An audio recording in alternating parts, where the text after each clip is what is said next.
What's going on, everybody? I'm Jory Goodman, the Time Teller, and today's T3 Watch Rant is brought to you by WristCandyWatchClub.com. That's right, Wrist Candy Watch Club makes pretty much the only two-piece nylon straps that I'll wear. I'm sick and tired of wearing a NATO strap, and you know, it doesn't have enough excess material to be properly tucked back behind the keepers, so it kind of flaps around and then you have to end up cutting it. It just defeats the purpose of wearing a nylon strap. So Wrist Candy Watch Club got it right. They have the proper length. I know people are going to take that out of context, so I just had to make a joke there.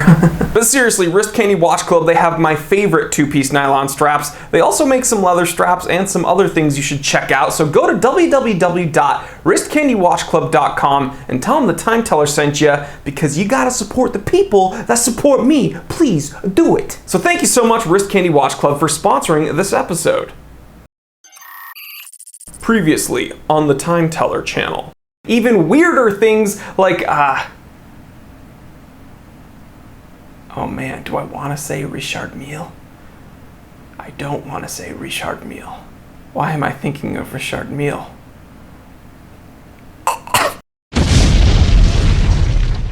It's time to rant about Richard Mille, or Richard Mille, or Richard Mille. We're gonna talk about him. It's 12:09 p.m. Let's get down to business.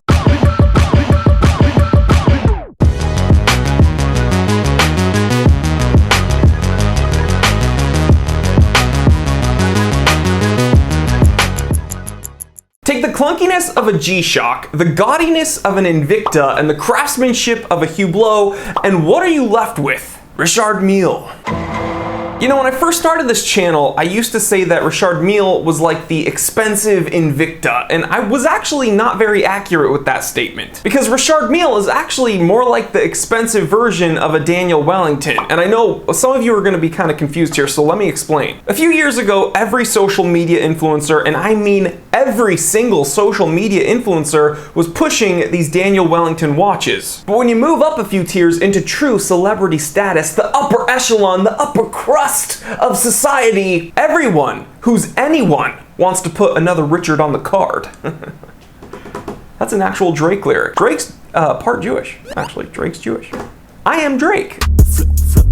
And listen guys, I'm not hating on Richard Mille because they're popular. I mean, that's a good thing for any brand to have. Popularity, right? Business is booming. That's great. I'm specifically hating on Richard Mille for producing ugly, expensive toys. You see, there are companies like H. Moser and even Cartier who really don't take themselves too seriously. They push the envelope when it comes to their designs. The first ones that come to mind are like the Cartier Crash. That was absolutely insane when it first came out. People were like, Cartier, you can't do that. You need to make actual watches, and they're like, yeah, we are. We're just making what we want, and they look cool. And then H. Moser came out with the watch that essentially spits in the face of, you know, the Apple Watch. It's hilarious. These companies have fun, they do crazy things, and I really do appreciate it because they're tasteful and it's art. And then there are companies like Richard Mille. You could argue they're doing the same thing, right? They're pushing the envelope, they're not taking themselves too seriously, they're producing what they want, they're making art. No. Richard Mille is making an utter mockery of horological design as a whole, and they're duping everyone into thinking they're an actual luxury watch brand. You see, when you look at all of Richard Mille's catalog, you can essentially break them up into three categories: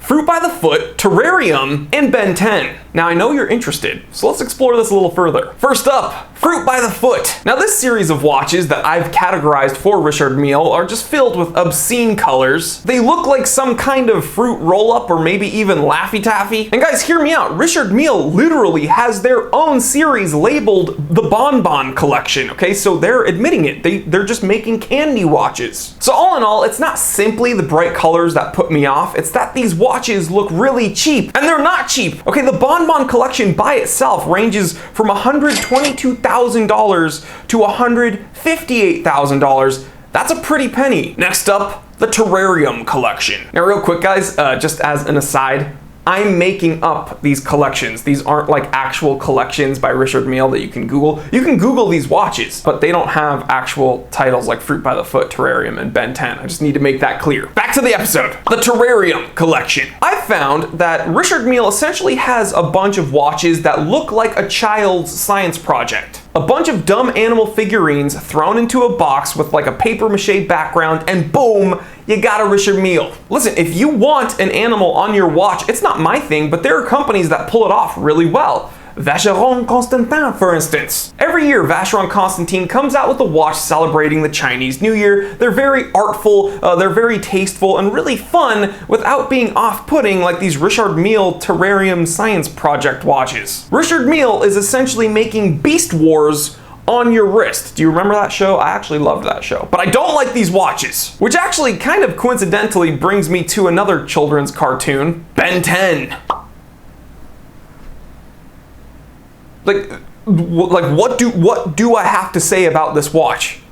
I think the watch is proving my point. This is literally what Ben 10 would wear when he goes ahead and transforms into a dumpster fire. So, okay, in summation, I think the worst part isn't that Richard Mille is popular, it's the herd mentality that comes along with popularity. Everyone thinks that Richard Mille is an actual luxury watch brand that makes really nice, well-respected watches when they're actually rubbish. But hey, celebrities are wearing them, right? Athletes are wearing them, so they must be amazing. But the truth is, we are witnessing a bubble, okay? The sudden rise of this company's popularity is boosting the prices on these watches. But guys, where have we seen another bubble? Okay, Rolex, right? Because I know a bunch of people in the comment section are going to be like, well, T3, you have a bunch of Rolexes and they've been in a huge bubble and then the prices have stabilized and then we're going to wait for them to drop because of this global situation.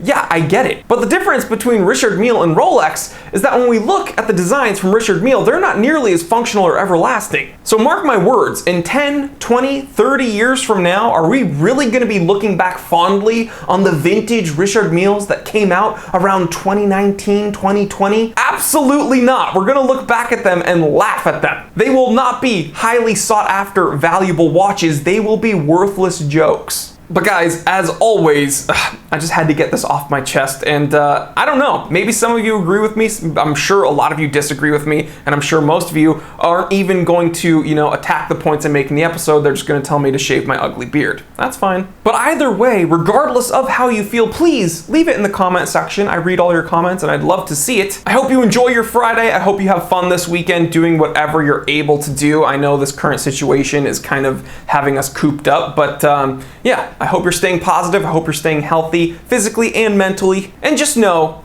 I'm thinking about you. Guys, I want to thank everyone who's purchased my limited edition t-shirts at thetimetellershop.com. Again, 100% of net proceeds are being donated to nokidhungry.org. I'm running these shirts until the end of this month, May 2020. We're almost done. And again, I want to thank everyone who's helped out for the cause. Just huge thank you. And just a heads up, we will be uploading more inventory of vintage watches at the end of this month. Again, for the month of May, I wanted the focus to be on the charity shirts. And then, yeah, I think we've done a good job. We're gonna be donating a nice chunk of change to No Kid Hungry. I'll let you know when the end of the month happens. I'm very excited.